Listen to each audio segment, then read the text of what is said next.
नमस्कार मंडळी, पुन्हा एकदा स्वागत आहे आपल्या यूट्यूब चॅनलवर। तर आज आपण करणार आहोत घरात केल्यांची वेफर। तर ही आम्ही शेतातून आमच्या केळी आणलेत आणि ही पूर्ण अशी सोलून घ्यायची। पूर्ण वरचा जो हिरवा साल आहे तो पूर्ण काढायचा, जशी ते मम्मी करते तसा।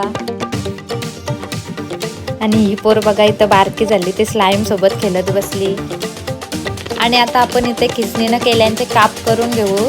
काप म्हणजे स्लाइस करून घेऊ। हे बघा, हे अशा प्रकारे तुम्हाला कापून घ्यायची आहेत केळी। आणि इकडे आपला तेल गरम झालेला आहे, तर आपण आता त्याच्यात स्लाइस सोडत आहोत। एक एक स्लाइस टाकून आपल्याला हलवत राहायचं आहे, जेणेकरून चिकटायला नको एकमेकांना।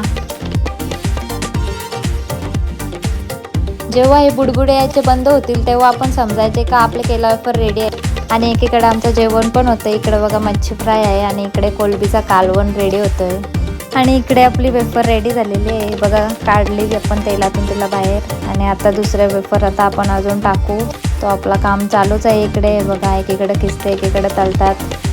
तोपर्यंत यांचा काय चाललाय बघूया। आणि कसली मशीन मागवली काय माहिती, शेवया काढायची आहे। बघा काय केलंय, स्वतःचं नाव बी बनवते, फुलपाखरं बनवते। येर लागलाय, नुसतं पैसे वेस्ट घालवलेत। आणि मी नंतर गेलो रूममध्ये थोडा पसारा होता, तर तो मी आवरला।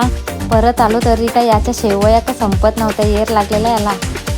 आणि इथं फायनली आमच्या केला वेफर रेडी झाल्या टोपलीभर मस्त आहे की। थोडासा आता आपण वरून मीठ मारून घेतला आहे आणि त्यानं आपण आता थोडेसे हलवून घेऊ, जेणेकरून मीठ मिक्स झाला पाहिजे पूर्ण। तर मस्त क्रंची कुरकुरीत आपल्या केला वेफर इथं रेडी झालेले आहेत। तुम्ही ट्राय करा आणि व्हिडिओ आवडले असेल तर लाईक करा, सबस्क्राईब करा, शेअर करा आणि कमेंट पण करायला विसरू नका। चला भेटू नेक्स्ट व्लॉग मध्ये, बाय।